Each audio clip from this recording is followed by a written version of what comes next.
नमस्कार, आप देख रहे हैं न्यूज 24। आपके साथ मैं हूं रवि ठाकुर। महाराष्ट्र की राजनीति में क्या फिर खेला होने वाला है? खेल सेट हो गया है। यह हम इसलिए कह रहे हैं क्योंकि डिप्टी सीएम अजीत पवार ने चाचा शरद पवार और बहन सुप्रिया सुले को लेकर जिस तरह से बयान दिया है, बारामती सीट से पत्नी सुनित्रा पवार को चुनाव लड़ाने को गलती करार दिया। उसके बाद यही राजनीतिक नीतिरार्थ निकल रहे हैं कि आगे क्या होगा उसका उत्तर आने वाले दिनों में मिलेगा, लेकिन इसकी स्क्रिप्ट लोकसभा चुनाव के नतीजों के बाद से ही लिखी जानी थी। जब अजीत गुट के कुछ नेता शरद पवार की एनसीपी में वापस शामिल हुए तो शरद पवार ने कहा था कि दरवाजे किसी के लिए बंद नहीं है, और अब अजीत पवार का यह बयान आया है। आज इसी पर बात, क्या चाचा भतीजा फिर एक होंगे?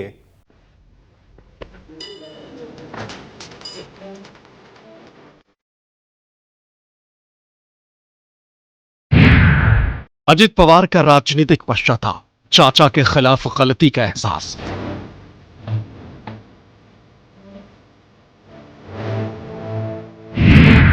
महाराष्ट्र में चाचा भतीजा, ननद और भाभी, क्या बदलने वाली है गठबंधन की चाबी?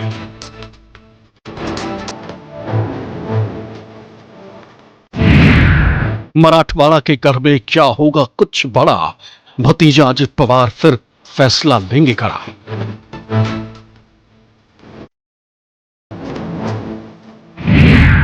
एनडीए और इंडिया का 288 पर निशाना, क्या बदल जाएगा बड़े नेताओं का ठिकाना?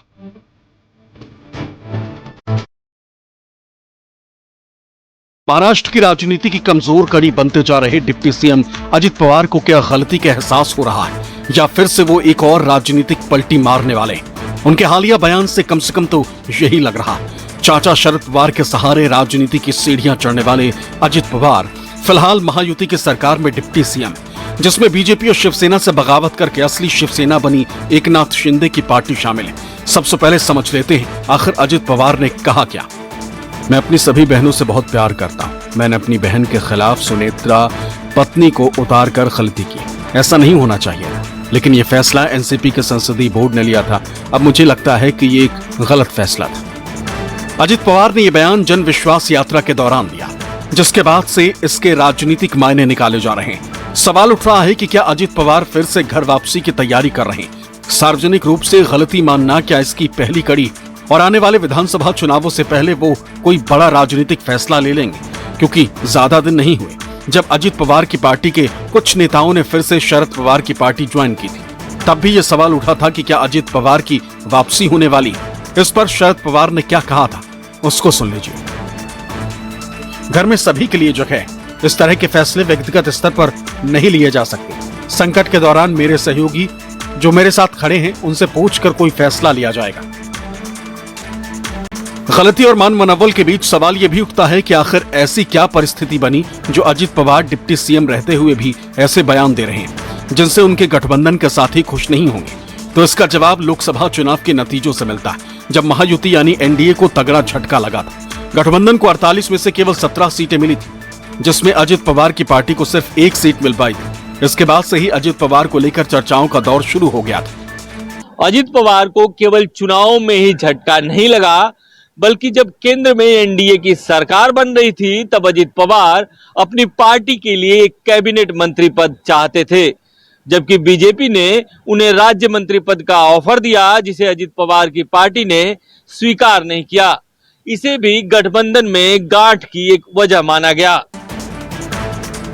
लोकसभा चुनाव के बाद आरएसएस की 2 पत्रिकाओं ऑर्गेनाइजर और विवेक में ऐसे लेख छपे जो बीजेपी और अजित पवार की पार्टी एनसीपी के गठबंधन पर सवाल उठाने वाले थे। इन लेखों में साफ था कि लोकसभा चुनाव में बीजेपी अजित पवार के साथ गठबंधन की वजह से हारी।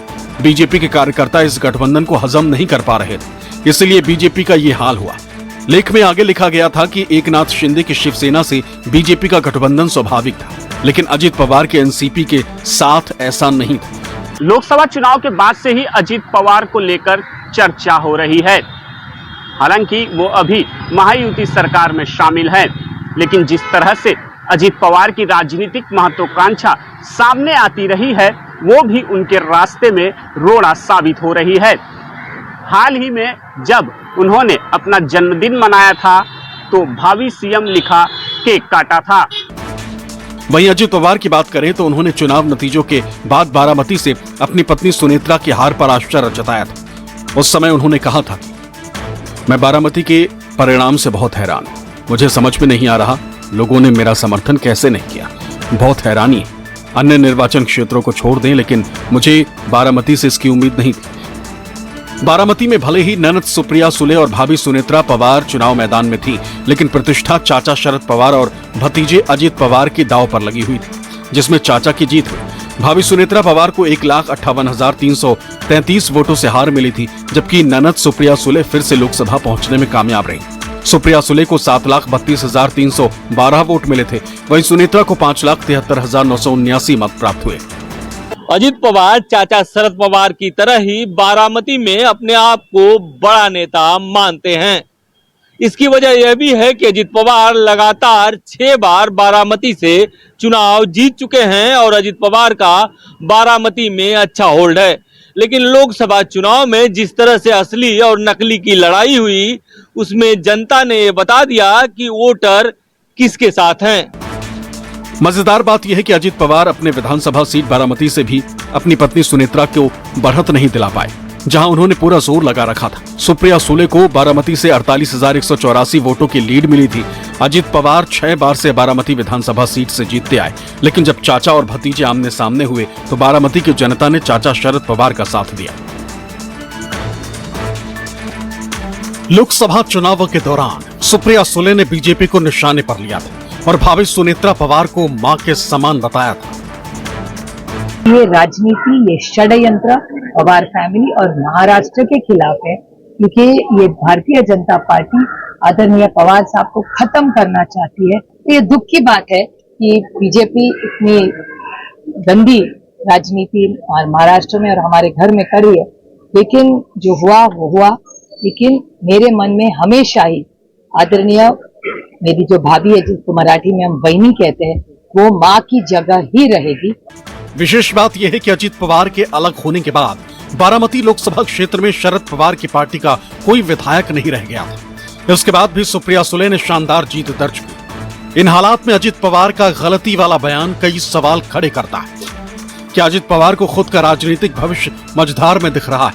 क्या अजित पवार महायुति में खुद का राजनीतिक भविष्य नहीं देख रहे हैं? क्या घटती लोकप्रियता की वजह से फिर से घर वापसी करना चाहते हैं? ये ऐसे सवाल हैं जो महाराष्ट्र की राजनीति में अजित पवार के बयान को लेकर पूछे जा रहे हैं, क्योंकि जब अजित पवार ने अपने चाचा शरद पवार की पार्टी एनसीपी को तोड़ा था, तब उन्होंने कहा था कि पार्टी में उनका सम्मान नहीं हो रहा था।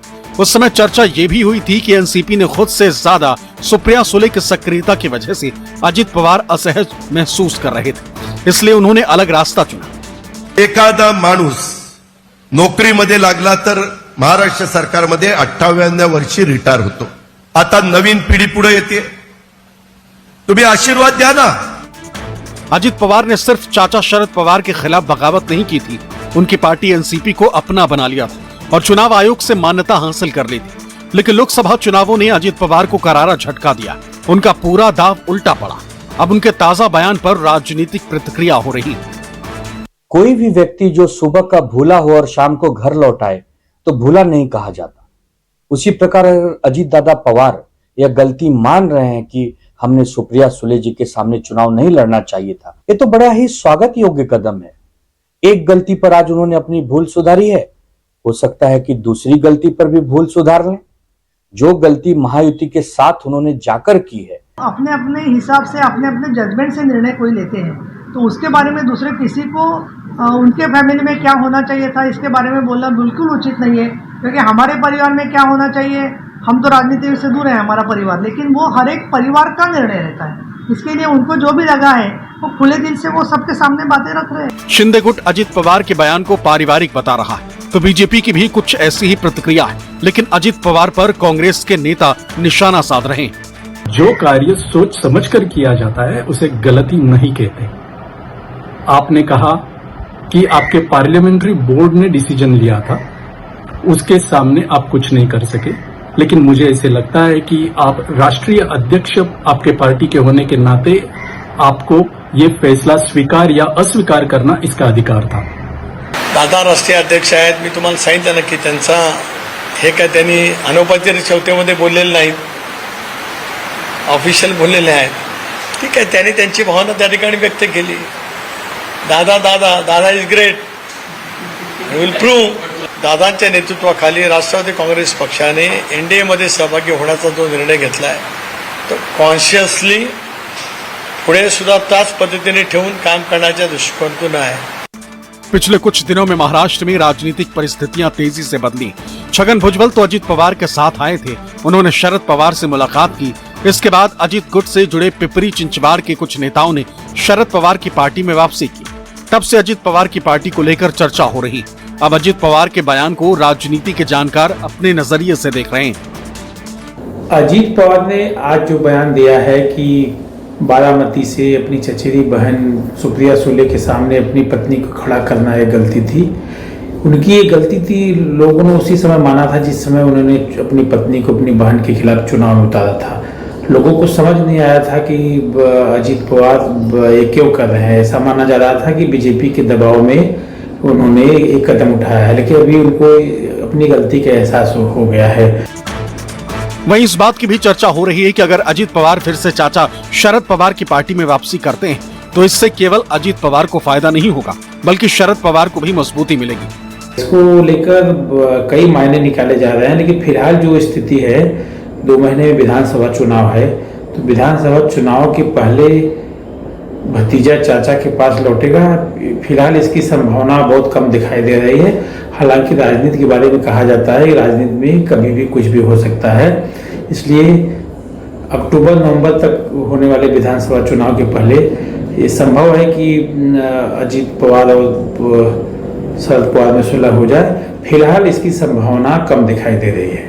महाराष्ट्र को राजनीतिक दल भौगोलिक तौर पर 6 जोन में बांटते हैं और उसके हिसाब से अपनी रणनीति तय करते हैं. इनमें वेस्टर्न महाराष्ट्र, नॉर्थ महाराष्ट्र, विदर्भ, मराठवाड़ा, ठाणे, कोंकण और मुंबई.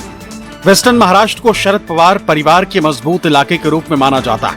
लोकसभा चुनाव में इसका असर देखने को मिला था. एनसीपी शरद गुट को सबसे ज्यादा सीटें इस इलाके से मिली थी. यही वजह है कि इस इलाके पर शरद पवार और अजित पवार दोनों जोर लगा रहे हैं. दोनों की ओर से यात्रा निकाली जा रही.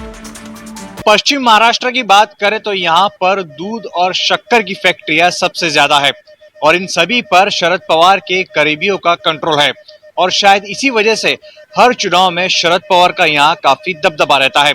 अगर वोटरों की बात करें तो इस इलाके में मराठा समुदाय के लोग काफी ज्यादा है जो चुनाव में किसी के भी हार और जीत का फैसला तय करते हैं. अगर इस जोन की बात करें तो इस जोन में 3 जिले शोलापुर, सातारा और सांगली ऐसे हैं जहां पर सूखे की समस्या काफी ज्यादा है और इसी के इर्द गिर्द यहाँ की राजनीति भी रहती है. मराठवाड़ा को शिवसेना उद्धव गुट और शरद पवार के गढ़ के रूप में माना जाता है क्योंकि यहाँ मराठा मानुष का मुद्दा चलता है. लोकसभा चुनाव में यहाँ की 9 में से 8 सीटें महाविकास आघाड़ी के खाते में आई, जबकि महायुति का सिर्फ एक उम्मीदवार जीता जो शिवसेना शिंदे गुट से खड़ा था. अब जब महाराष्ट्र की राजनीति करवट ले रही और राजनीतिक दल अपने हिसाब से गोटियां सेट कर रहे हैं, यात्राएं निकाली जा रही और काम याद दिलाए जा रहे हैं, ऐसे में अजित पवार ने जिस तरह से बयान देकर राजनीतिक हलचल पैदा की उसका असर आने वाले दिनों में देखने को मिलेगा. क्योंकि शरद पवार का उनकी वापसी को लेकर बयान पहले भी आ चुका है जिसमें उन्होंने कहा था कि किसी के लिए दरवाजे बंद नहीं होते. इसका साफ मतलब है कि जितनी जरूरत अजित पवार को शरद पवार की है शायद उतनी ही जरूरत शरद पवार को भी अजित पवार की. इसीलिए दोनों एक दूसरे को लेकर सॉफ्ट नजर आ रहे हैं. अगर ये होता है तो ये दूसरा मौका होगा जब बीजेपी का सहयोगी बनने के बाद अजित पवार घर वापसी करेंगे. इससे पहले उन्होंने देवेंद्र फडणवीस के साथ डिप्टी सीएम की शपथ ली, लेकिन सरकार विधानसभा में बहुमत नहीं सिद्ध कर पाई और अजित पवार की वापसी हो गई. वो उद्धव ठाकरे सरकार में डिप्टी सीएम बने थे और फिर बगावत करके एकनाथ शिंदे सरकार में डिप्टी सीएम है. Bureau report, news 24.